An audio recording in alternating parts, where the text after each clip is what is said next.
This is Kamera again. We're on day number 109, 1 Kings chapter 18 through 20.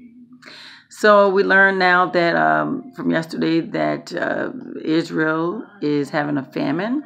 There's a drought. And so this is the third year they're into this drought.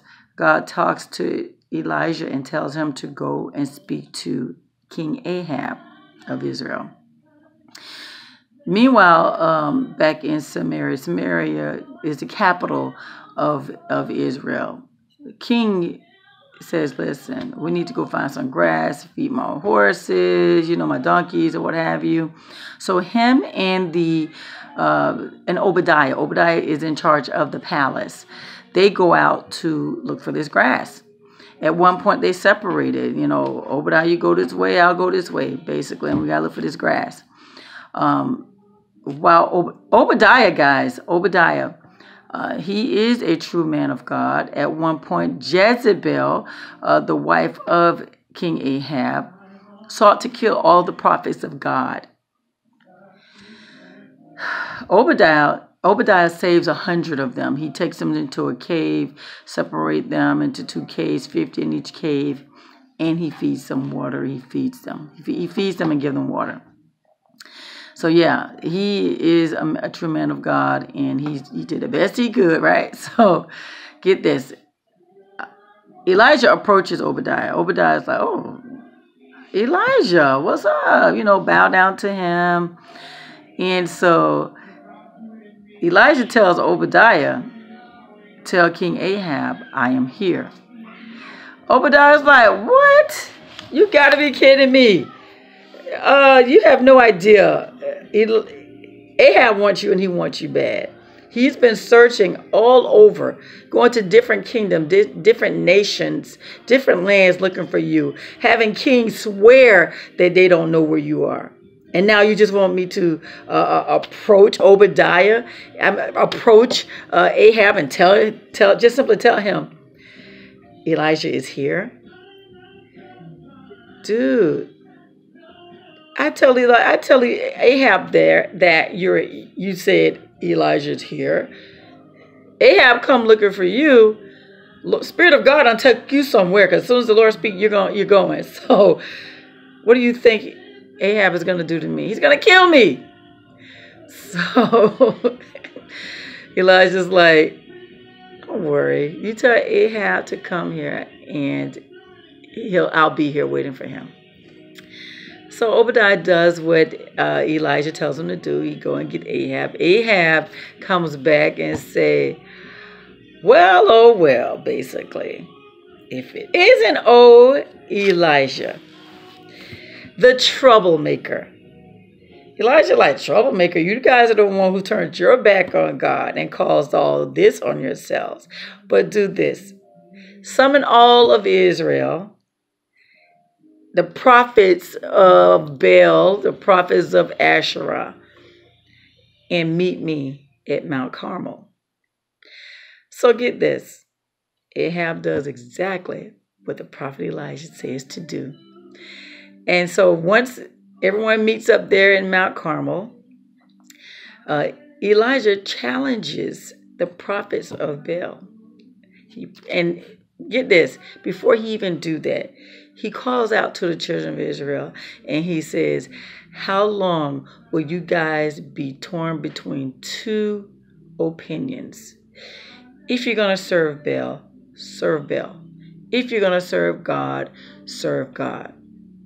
And so now he challenges and says, okay, this is what we're going to do. Grab 2 bulls and we're going to build altars. You, Baal prophets, 450 of you, you're going to call out to your God. Your God, I'm going to call out to my God. It's 450 of you against little old me. And whichever God answers Israel, that is the God you serve. So he tells the prophets of Baal, the 450, you guys go first. Okay? So they go ahead and they prep their altar, prep their bull, and they began, starting that morning, to call out to their God. Oh, hear us, Baal. Answer us, Baal. Dancing and shouting for Baal. By noontime, Baal isn't coming. He hasn't answered. Elijah begins to mock them. Where's your God? Where's this great Baal that you guys are serving? Maybe he's daydreaming somewhere. Maybe he's on vacation. Maybe he's taking a nap. Maybe he's relieving himself. Maybe you need to shout a little bit louder.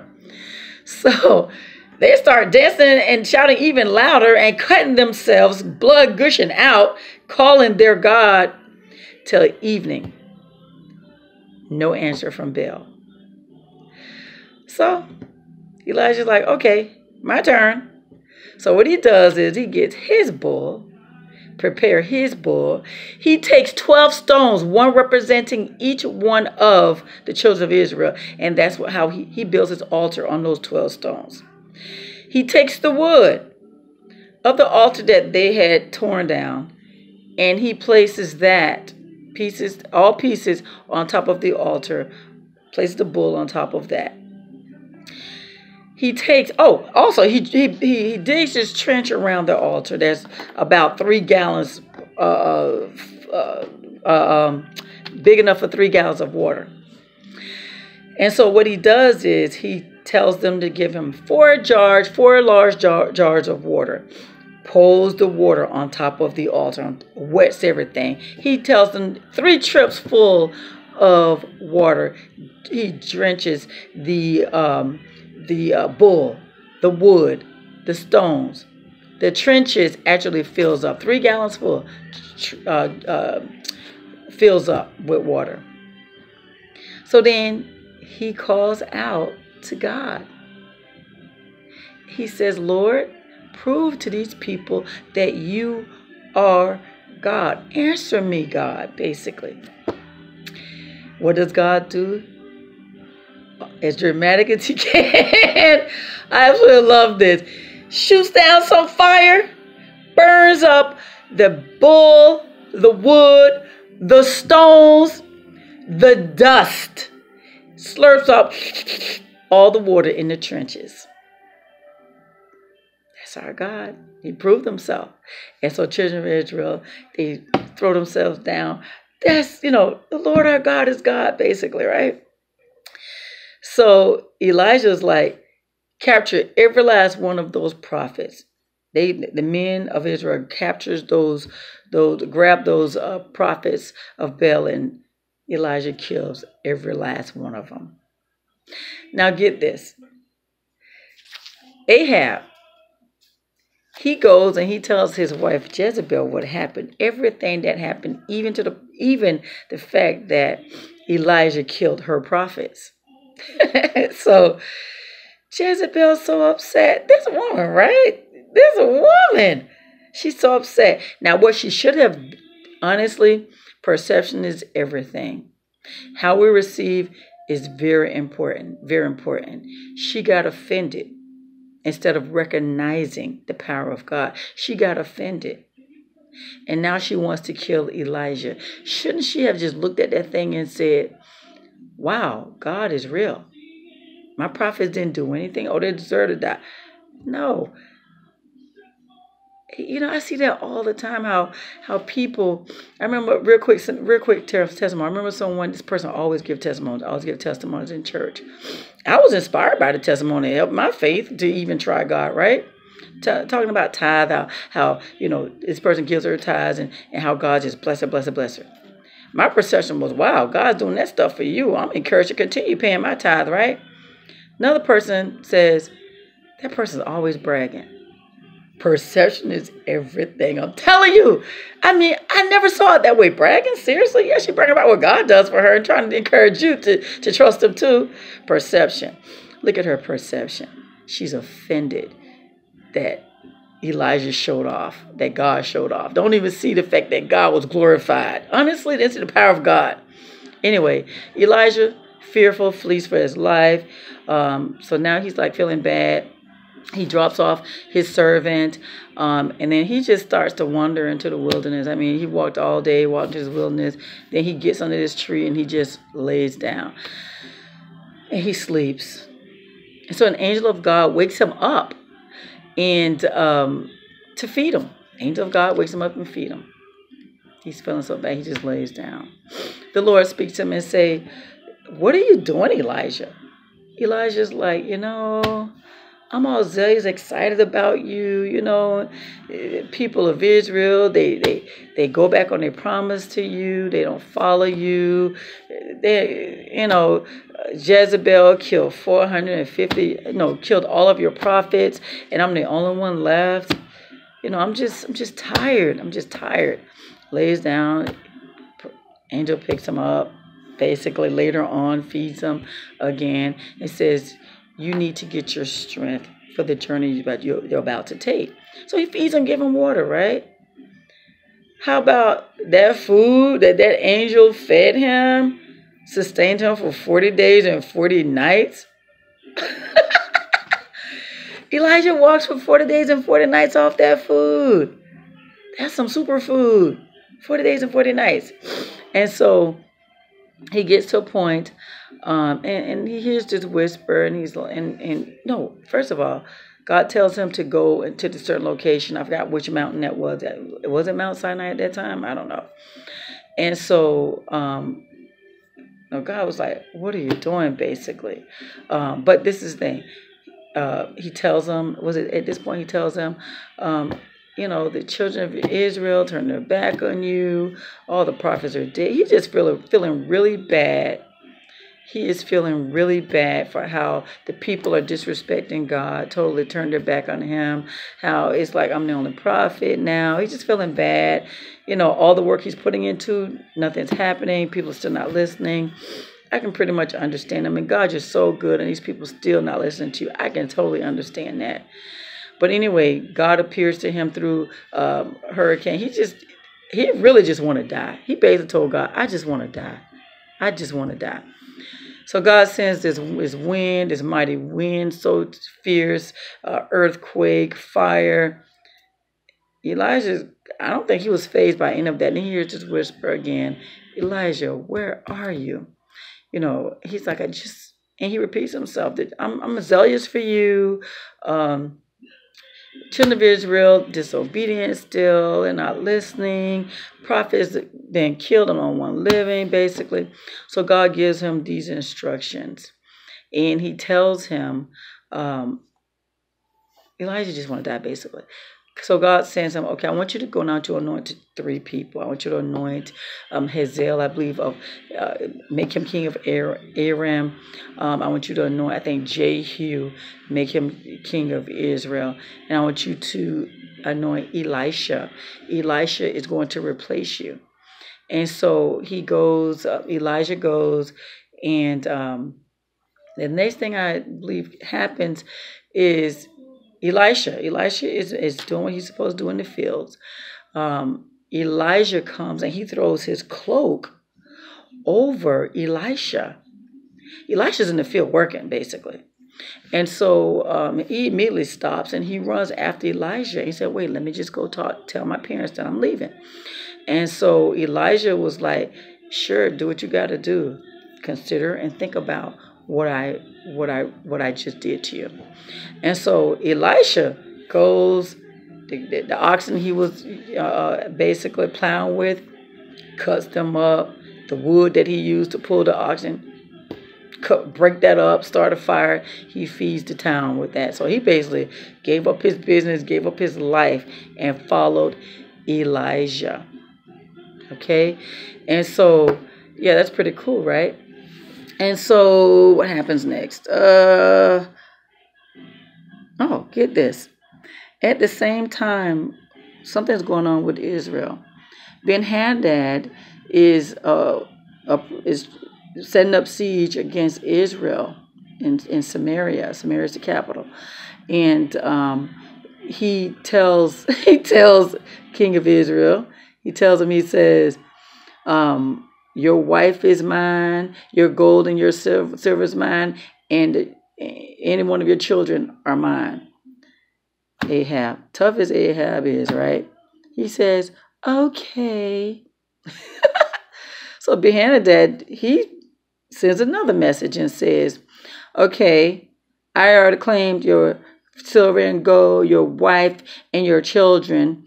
And now I want to just come through your city, and I want to take everything of value. Ahab's like, he seeks the elders, and he's like, this dude is really going too far. What are we going to do? So they said, don't give in to his demands. And so he don't give in to his demands. And so how about this? First of all, Ben-Hadad feel like he got it going on. He got 32 kings allied with him. So he feel like he has all the power. That thing, right? He doesn't like the response that came from Ahab. So he says, oh, you're a dead man. Ahab been backing down, right? But get this, a prophet comes to Ahab and says, I'm going to allow you, I'm going to hand over this mighty, these mighty warriors to you, this mighty army to you. I'm going to hand them over to you just to prove to you that I am God. And so Ahab is like, for reals? Okay, what do we do next? Do we start the attack, or do we allow them to fight us? The prophet tells him, you start the attack. So he go ahead and he calls out these commanders, like 232 commanders, 7,000 men. And so what they do is, back in the home front of Ben-Hadad, him and the 32 kings, the allied kings, they're getting drunk in their tents and their stupor, right?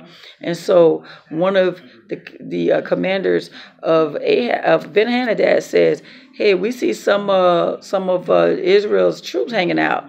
And so he's like, oh, capture them. Whether they're for peace or for war, capture them.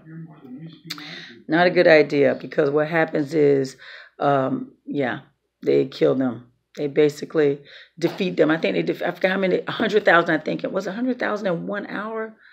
In one day. Anyway, they killed so many of them, but a lot of no, I take that back.